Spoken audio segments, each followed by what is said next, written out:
Aziz muslima va musulmonlar, sizdan hech kim hech narsani talab qilmaydi. Sizdan hech kim pul so'ramayapti, boshqa narsa qilinglar demayapti. Просто like bosinglar deyapti, bo'ldi. Hech narsa kerak emas.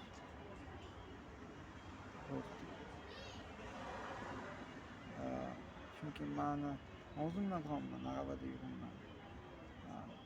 Lekin men kritikaga o'rganib qoldim. Mani xotinim Nastya esa hali kritikaga o'rgangan yo'q. Shuni iltimos hisobiga olinglar. Iltimos. Просто bu nogiron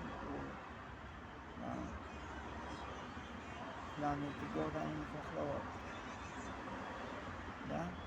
Mana misol bugun men masjidga kirdim. Men ham namoz o'qiyman degan kitobni olmoqchi bo'ldim. Chunki Nastya namoz o'qiyman dedi.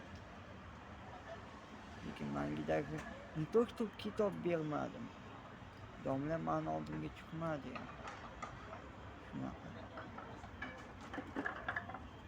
Hamma narsa butaforiya, hammasi yolg'ondan. Kulib turib, sizlar bir-birini yomon ko'rasiz. Iltimos, shunaqa qilmanglar. Sal mehribonroq bo'linglar. Bitta narsani aniq bilaman. Yaxshi, mehribon odam bo'lish uchun Xudoga ishonish shart emas. Yaxshi, mehribon odam bo'lish uchun odam bo'lish kerak. Odam bo'lish kerak, mehribon bo'lish uchun. Xudoga ishonish shart emas.